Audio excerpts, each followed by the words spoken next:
Welcome back, Space Cats. So today I'm going to be talking about a new mode that I created. It's called Super Saiyan Doomfist Death Brawl.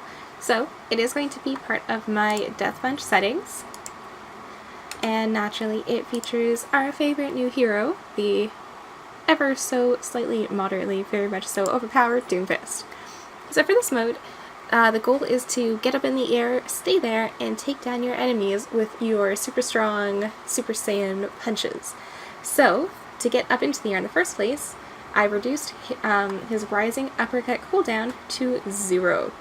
So this means that you can spam Rising Uppercut to get up high in the air as much as you desire, and then use your Rocket Punch to sail across and punch someone into death, into oblivion, well,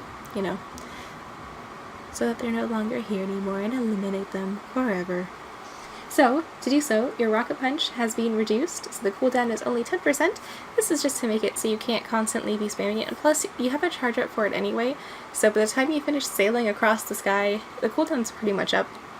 I made it 10%, so not 0, but 10%, because that way it allows people to do other things than just do Rocket Punch, so it allows you to think a little bit more clearly. So maybe you fell a little bit too low, or you went the wrong direction, so then you can use Rising Uppercut to position yourself a little bit better, or use Seismic Slam and get back down to the ground. Now, Seismic Slam, I only reduced to 40% of its normal cooldown, because the goal is to do a Super Saiyan battle. So when you do this, you're not going to be just like running around and hiding in buildings. It's like, no, you're going to be up in the air, you're going to be brawling to death, so the strongest fighter wins.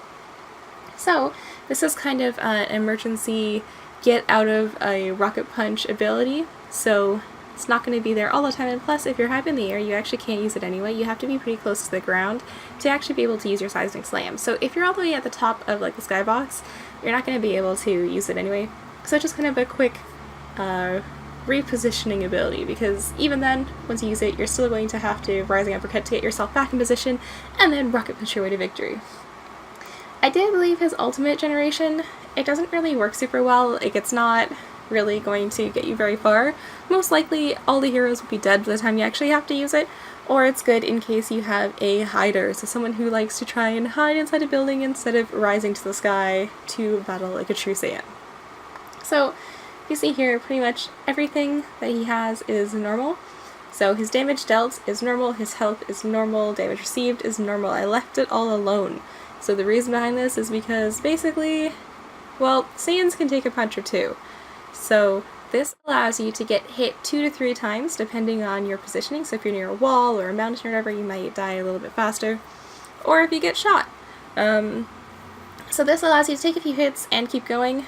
So that way it's a bit more of an actual battle rather than just a one-shot elimination.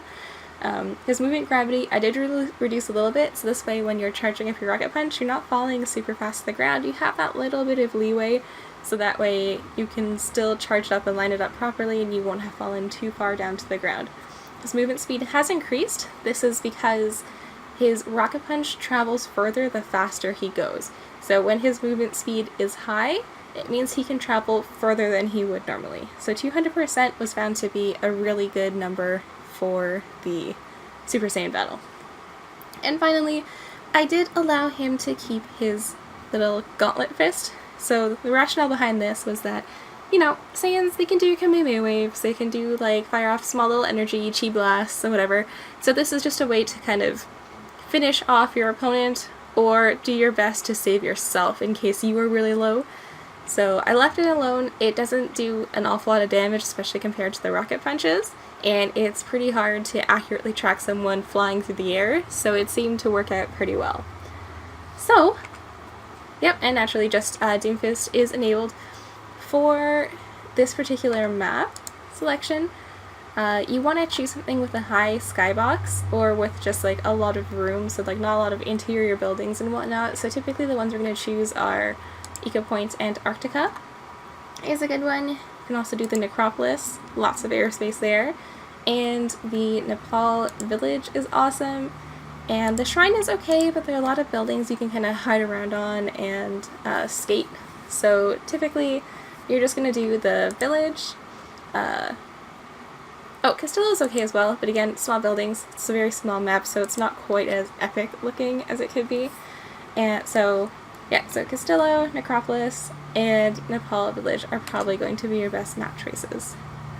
So, that's it. I'll put in a video of some short clips of us doing our Super Saiyan Death Punch Brawl.